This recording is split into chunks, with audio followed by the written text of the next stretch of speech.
Assalamualaikum warahmatullahi wabarakatuh. Ketemu lagi sekarang di sebenarnya ini tentang subbab atau tentang bab baru ya. Kalau kemarin kita membahas tentang diagram fase, saya baru ingat kalau ini tentang diagram fase binir. Jadi itu paragraf bab baru tentang binir itu sendiri. Nah, kita lanjut saja. Sekarang kita akan membahas tentang nomor 2 ini, tentang masalah larut sempurna dalam keadaan cair, tapi tidak larut sempurna dalam keadaan padat. Ingat ya, pada keadaan cair dia sempurna larutnya, tapi dalam keadaan padatan larutnya itu tidak sempurna. Ini secara gambarnya di situ yang atas itu adalah temperatur, sedangkan yang ke samping itu dia adalah waktu. Dengan di sini dia komposisinya dimisalkan di sini ada persen berat A dan persen berat B itu sendiri. Jadi yang B itu yang ke sana, sedangkan yang A itu yang ke sana ya. Sudah jelas di situ. Artinya pada temperatur misalkan di sini 100 dengan temperatur sekian dengan komposisi sekian, dan di situ kita lihat bahwasanya untuk persen berat B itu dia 0 dan persen berat A itu di 100. Jadi otomatis ini adalah memang murni punyanya A ya. Memang murni ini bahannya itu adalah senyawa A. Jadi secara sekilas di situ terlihat bahwasanya ini sebenarnya kan sudah ada garis yang dimaksud eutentik itu sendiri adalah pada garis ini. Ini garis-garis eutentiknya, tapi eutentiknya sendiri itu ada di sini ya. Kita lihat pada waktu komposisi yang memang pure persen A dengan temperatur sekian. Kenapa di sini tidak diberitahu bahwa temperaturnya berapa atau sekian? Dia akan terbentuk satu fase saja karena memang persen beratnya itu adalah A sendiri ya. Meskipun dia sudah melewat dari batas ini kan, ini liquid dan ini solid kan. Jadi yang di atas gambar ini, ini adalah liquidnya dan ini adalah solidnya. Ini ada batasnya. Artinya meskipun sampai suhu itu diturunkan, dia akan membentuk satu fase di sini, yaitu fase A itu sendiri. Terus yang kedua dengan persen perbandingan 8:2, jadi masih lebih banyak persen A nya atau larutan A nya. Pada waktu pendinginannya atau pembentukan diagram fasanya itu dia sudah melalui atau titik kesetimbangannya itu dia sudah melalui di garis eutentiknya. Di situ kalau kita lihat itu, kalau kita perbesar itu ini ada TF. Dengan pendinginan secara terus-menerus dia sudah akan membentuk, akan ada dua fase berikutnya. Jadi 5 fasenya sudah ada 2 fase di sini. Artinya memang dia pada waktu di garis ini di daerah liquid dia dalam keadaan sempurna terlarut, tapi pada waktu dia padatan dia tidak sempurna karena sudah masih membentuk seperti ini ya. Terus lanjut yang ketiga itu perbandingan 60-40. Gambarnya sama seperti, tapi perbandingannya memang agak lebih besar ya. Sama sudah melalui titik eutentiknya.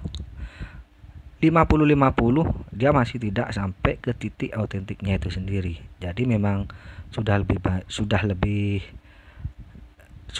kelihatan memang autentiknya garis-garis sejajarnya itu, tapi memang tidak sempurna. Pada waktu dia di 40-60 perbandingannya, sehingga dia terbentuklah yang namanya itu pada titik autentik. Artinya titik autentik itu sendiri adalah pada fase cair dia sempurna, tapi pada fase padatan dia tidak terlalu sempurna. Itu yang dimaksud di sini.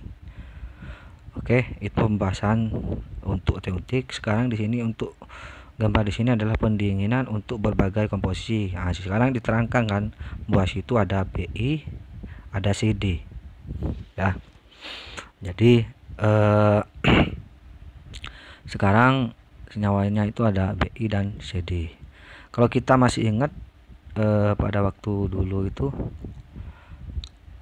yang kemarin kita bahas, bahwasanya pada waktu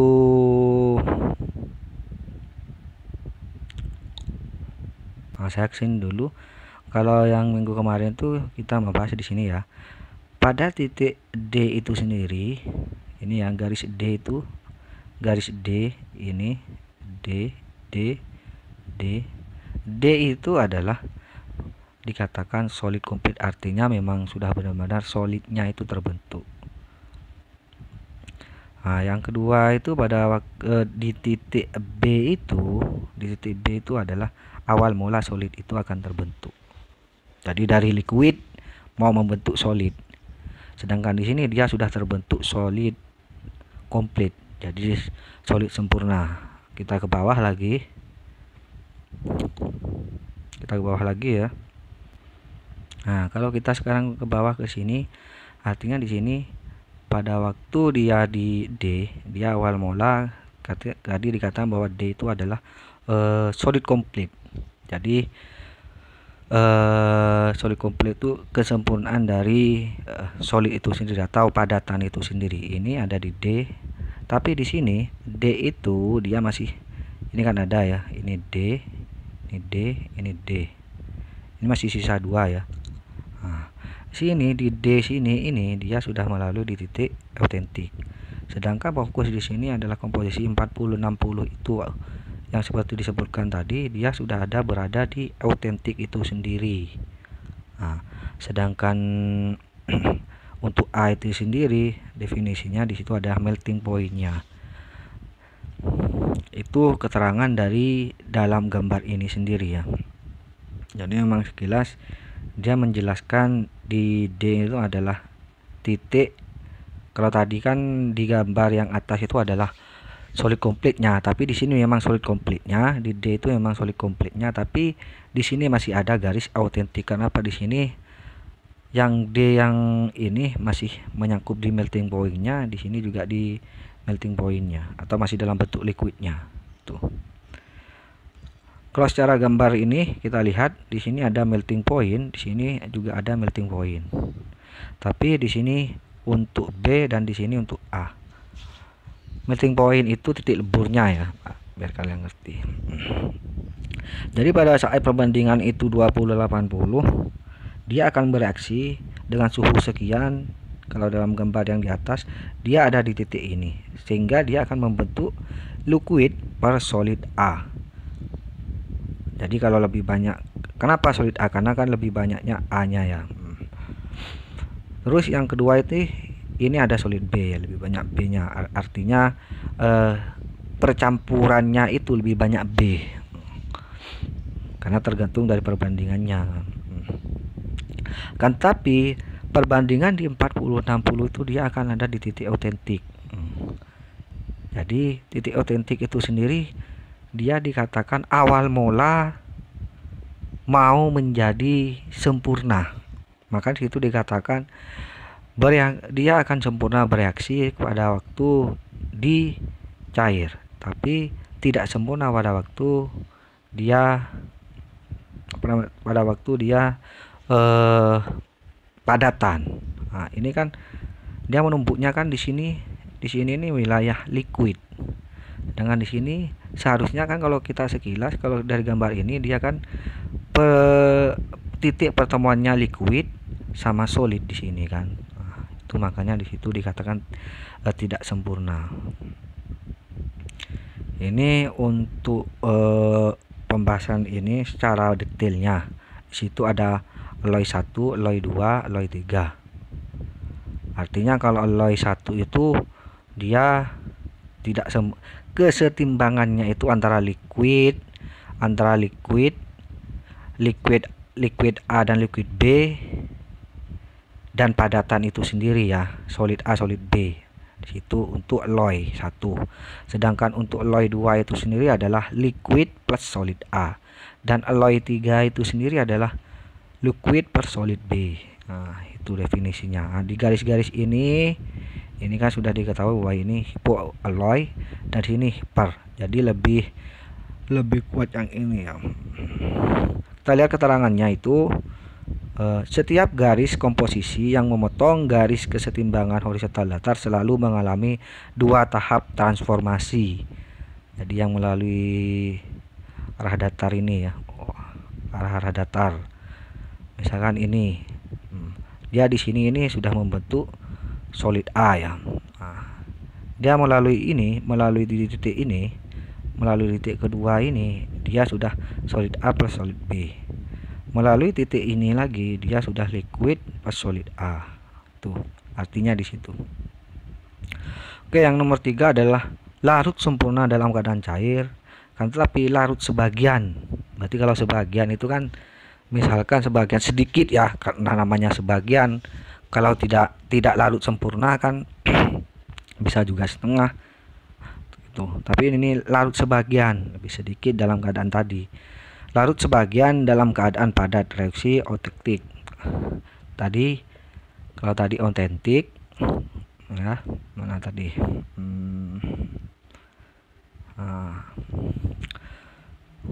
Oke. Mana? Dan di sini ini cuman ada penambahan, ada fase alfa dan ada fase biner. Tapi di sini dicontohkan fase alfa dan binernya itu, fase alfa dan betanya itu adalah Ag dan Cu. Tapi secara umum itu kalau dalam dunia nyata itu kebanyakan itu adalah ferit atau Fe. Ada fase beta itu hematiknya, fase alfa itu mahemiknya ya. Tapi kita ikutin contoh di sini aja. Kalau dalam contoh di sini, diagram fase AgCu reaksi autentik, batas kelarutan atom Ag pada fase beta. Ag pada fase beta, berarti ini termasuk fase beta. Dan atom Cu pada fase alfa. Jadi ini Cu ini adalah pada fase alfanya. Jadi tergantung pada suhunya berapa itu. Kadangkala kan meskipun Ag, oke lah dia Ag pada suhu sekian, tapi pada waktu dia dinaikkan suhunya belum tentu dia Ag memang murni Ag. Takutnya dia memang sudah membentuk beta, Ag-nya itu sudah membentuk beta. Jadi apakah sama? Jelas tidak sama, karena susunan atomnya jelas berbeda nanti. Kan susunan atom itu seperti yang kemarin, ada FCC, phase center, ada body center itu. Oke. Yang kedua itu pada 780 Celcius, pada suhu 780 Celcius, berarti daerah sini, fase beta dapat melarutkan atom Ag. Jadi pada suhu itu Ag itu bisa terlarut membentuk fase beta hingga 7,9% beratnya, Dan pada fase alfa dapat melarutkan atom Cu hingga 88 beratnya. Jadi kebalik-balik ini ya. Dan angka-angkanya tidak sesuai di sini. Kita lanjut, daerah fase padat. Nah, nama ini liquid, berarti ini kan padatnya. Nah, yang pertama itu adalah fase alfanya itu sendiri. Nah, fase alfa ini, fase alfa itu padat. Terus fase beta, fase alfa beta. Jadi pada titik ini, jadi kan kalau pada titik ini adalah alfa plus beta ya, alfa plus beta. Terus dan fase beta yang dibatasi oleh garis solidus. Solidus ini kan ini ya, solidus itu kalau kita lihat garis solidus itu adalah garis pada waktu dia mau ke solidnya. Ada AB, ada BC. terus lagi ada AB lagi, ada BG, terus ada FG, ada GH. Nah, itu adalah fase padatan. Daerah itu adalah fase padatan. Ini adalah berarti kan kalau saya gambar berarti ini adalah fase padatan, ini juga fase padatan, ini juga fase padatan ya. Terus ada daerah fase padat plus cair. Jadi percampurannya ada padat dan ditambah ada cairnya. Yang pertama itu fase alfa. Fase alfa. Pak, ini kan tadi sudah ada di padat. Kan fase alfa itu sendiri kan dia ada di garis autentiknya. Jadi kalau kesananya itu bisa bilang dia liquidnya. Kalau kesananya dia bisa dibilang padatannya. Maka di situ ada fase alfa plus cair. Artinya kan lebih cenderung ke atasnya. Yang kedua itu fase beta plus cair. Oke. Yang dibatasi oleh garis solidius. Juga gini kan. Berarti daerah sininya. Nah, yang 1 2 3 4 5 itu daerah fase cair. Daerah fase cair terletak di antara garis liquid. Nah, liquid ini kan berarti sini. Maka situ ditulis AE plus FE. Nah, AE dan FE bukan plus. Nah, reaksi yang keenam itu reaksi cair setimbang dengan padat alfa dan padat beta pada titik autentik. Nah, ini. Oke. Kita sekarang gambar, ini gambar hasil dari kalau sekilas ini gambar dari hasil SEM ya. Jadi uji SEM. Diagram fase PBSN. Fase autentiknya cair jika dia 67% berat SN-nya akan setimbang dengan fase alfanya itu 19,2 dan betanya itu 97,6.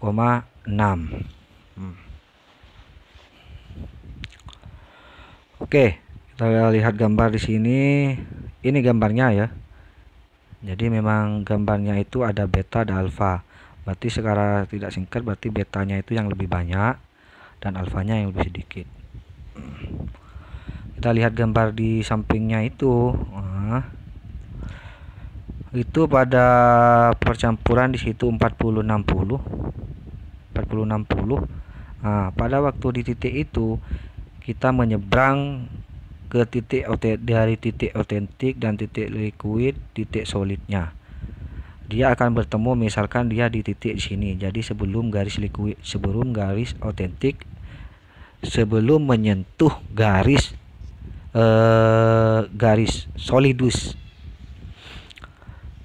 Itu sudah membentuk di sini gambarnya itu kan. Yang pertama autentik strukturnya itu atau autentik strukturnya karena dia mau menyentuh garis autentiknya. Jadi primernya atau pokoknya di situ memang dia 19,2% itu SN. Jadi inti dari primer A-nya itu bahannya. Dan di situ ada betanya. Ada beta itu 97,5% dan autentiknya itu sendiri adalah 19,2%. Nah, sekarang dia lebih ke alfa dan liquid. Kalau tadi kan lebih ke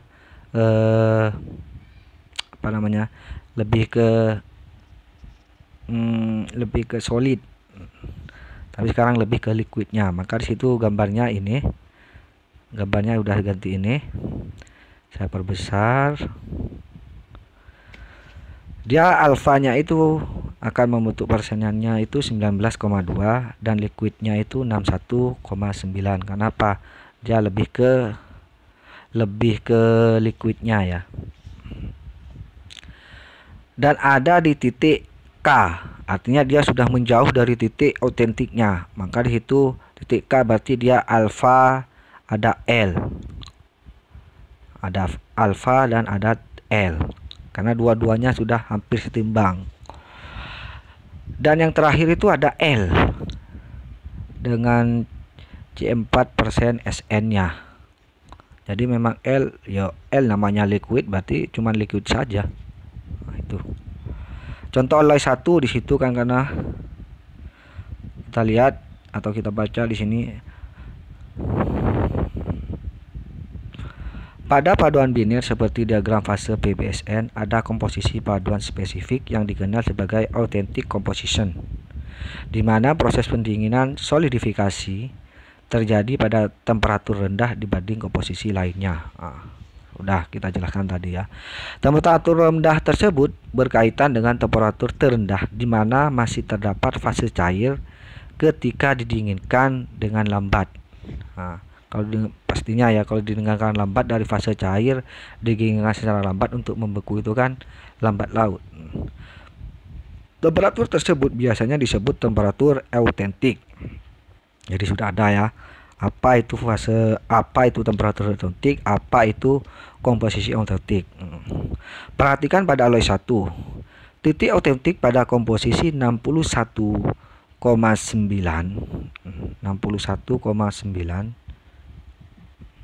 Nah, di sini ya, SN dan 38,9 PB pada temperatur 183. Oke, dari gambar ini kah saya perbesar kan, ini cuma contoh alloy ya. Nah, akibat pendinginan maka terjadi perubahan fase. Jadi dari cairan yang pertama kali adalah cairan SN dan PB nya itu akan membentuk, sini ada garis, atau akan menjadi, itu akan menjadi alfa larutan padat dan B larutan padat ya. Jadi ada di misal di titik ini, karena ini sudah masuk ke 200 ya, autentik ini berarti masuk ke ini ya 180, berarti dia sudah akan masuk dalam larutan padat A, alfa larutan padat, dan beta larutan padat. Transformasi fasa yang terjadi pada komposisi 40% SN dan 60% PB pada alloy 2 yang pertama itu 100% fase cair. 40% di sini, bukan gambar ini. Yang mana tadi ya? 40%. Oh, kita anggap ini ya.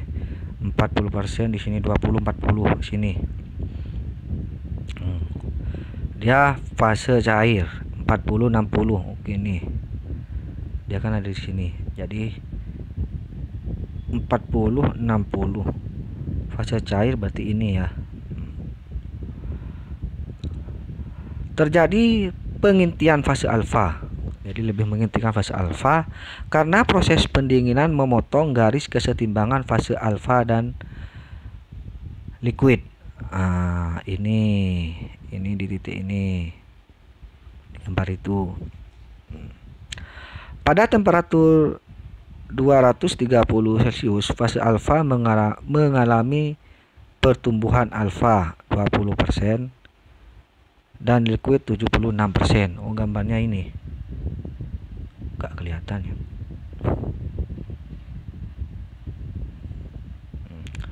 Yang pertama tadi alloy 1. Alloy 1 itu kan tadi ada di titik ini.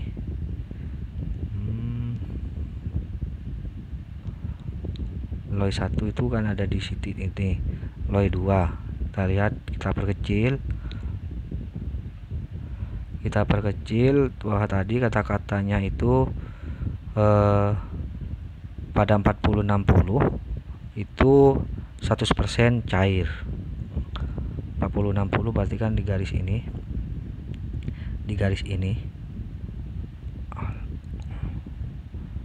dia 1% itu akan menjadi alfa. Di sini kan ada A, alfa 100% liquid. Terus pengintian fase alfa, alfa di sini ya, paling ini alfa itu yang paling ini. Di situ dikatakan pada fase alfa karena proses pendinginan memotong garis kesetimbangan fase alfa beta. Ini sudah ada garis potongnya.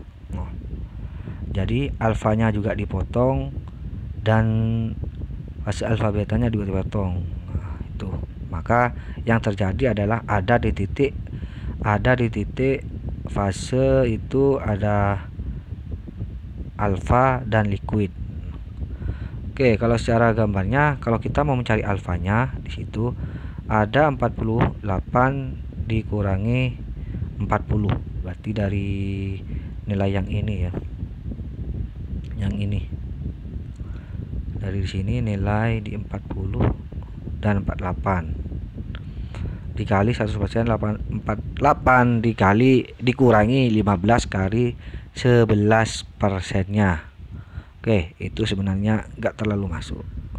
Kita lanjut saja. Ini banyak rumus-rumus, mungkin cara-caranya di sini. Biar kita menyempurnakan bab ini dulu ya. Sekarang yang nomor 4 itu adalah larut sempurna dalam keadaan cair, akan tetapi larut sebagian dalam keadaan padat.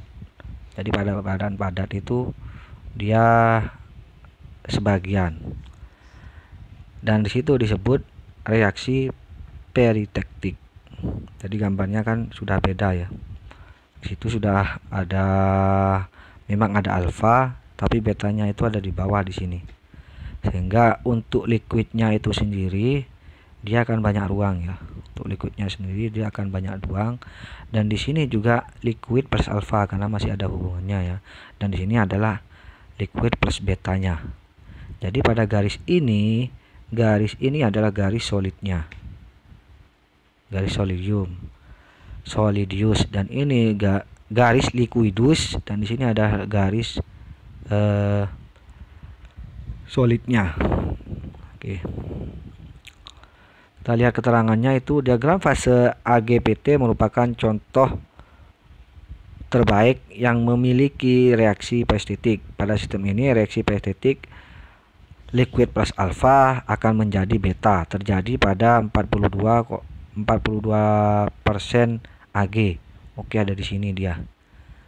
Nah, jadi dia pada, kita lihat di sini ya. Jadi contohnya ini adalah nilainya tadi 42 pada waktu dia suhu dinaikkan. Ini pada waktu dia suhu dinaikkan, dia akan menjadi pada suhu 1186 itu dia akan berada di titik periotiknya. Sebenarnya ini kan titik periotiknya, tapi di sini adalah masih garis periotiknya.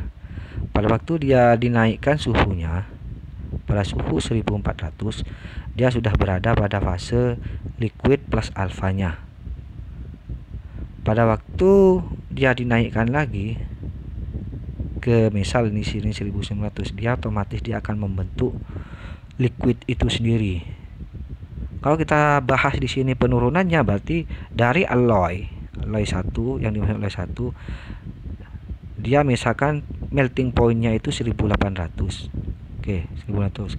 Pada waktu dia didinginkan pada suhu 1800, dia masih membentuk alfa dan liquid.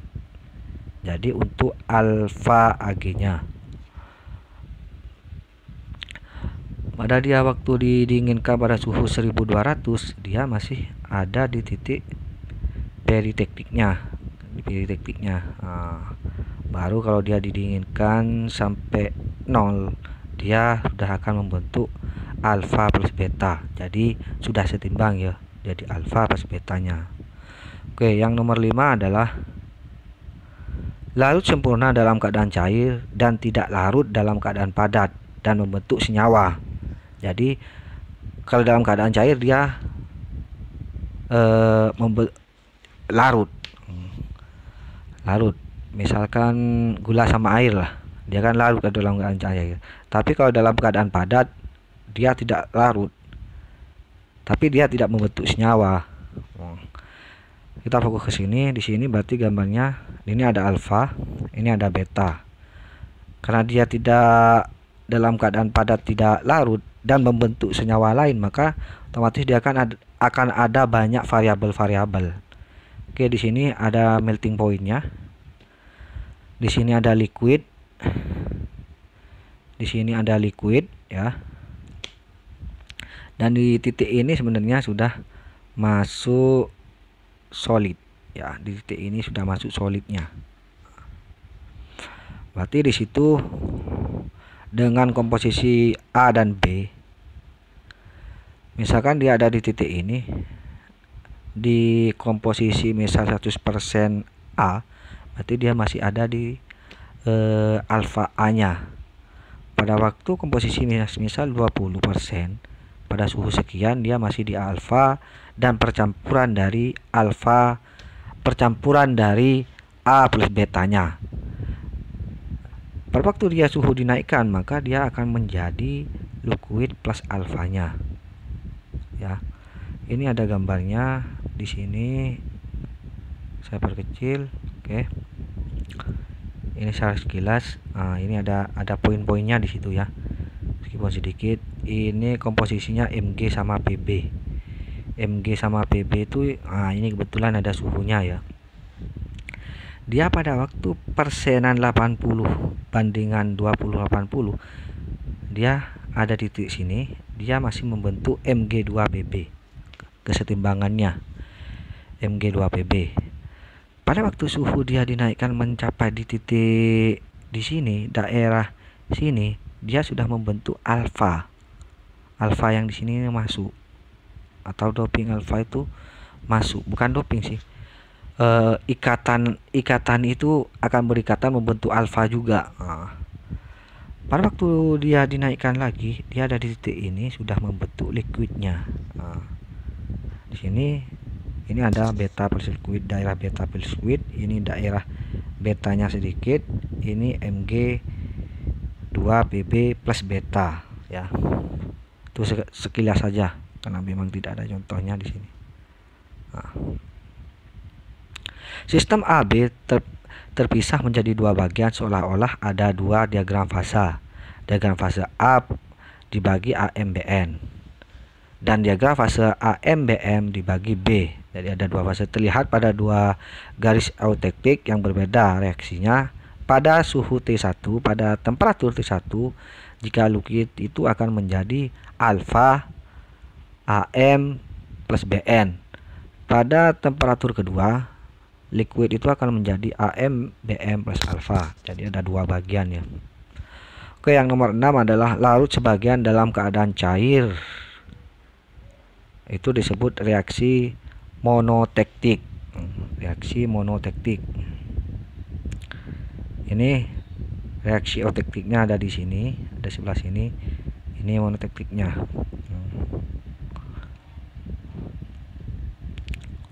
Sehingga di sini ada keterangannya, reaksi monotektik itu dia dari liquid.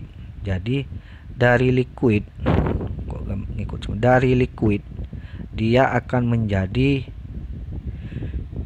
alfa plus liquid, alfa plus liquid 2. Sedangkan di sini kan ada alfa liquid 2-nya.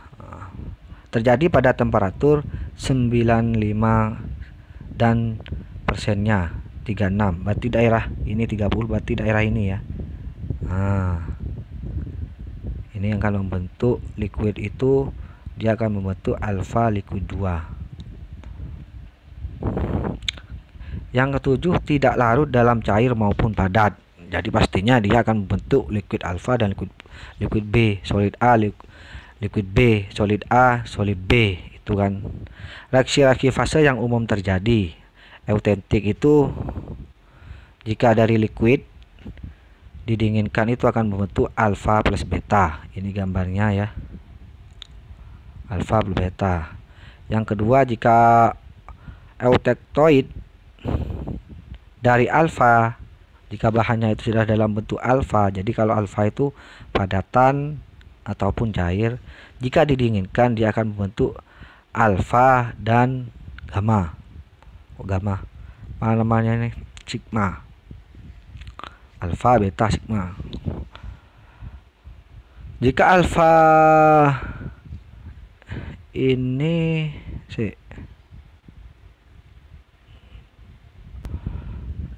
jika peritektik, ini sudah jelaskan kalau alfa, kalau bahan awalnya itu adalah alfa plus liquid, jika dikuling akan menjadi beta. Ini ya. Ini Pak, ini apa sih gambarnya? Ini adalah titiknya ya. Yang ini kenapa dia menjurus ke sini, berarti ini adalah titik titiknya. Nah, itu maksud dari itu. Jika saya memiliki alfa berbeta dipanahkan menjadi theta.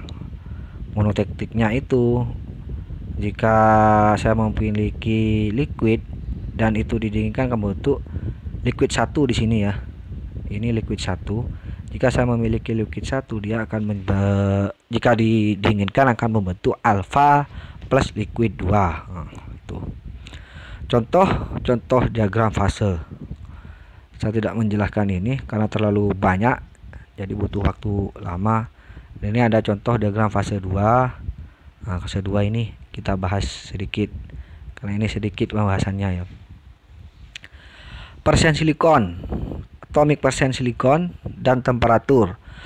Paduan hipotetik Al dan Si mengandung Si kurang dari 12,6%. Si ini Si-nya, ini Si, ini Al-nya.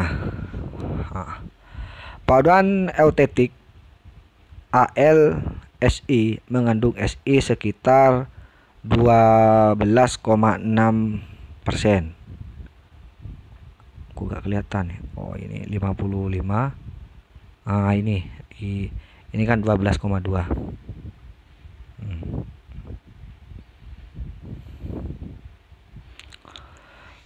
Paduan hipotetik ALSI mengandung Si lebih dari 26%. Oke, ini contohnya. Nah, ini diagram fase Fe F3C. Itu kenapa saya ngomong, ini kan ada ya. Ada ferrit alfa, ada ferrit theta, ada ferrit beta. Beta alfa dan theta. Oh iya, alfa itu mahemik dan theta itu hematit. Kita lihat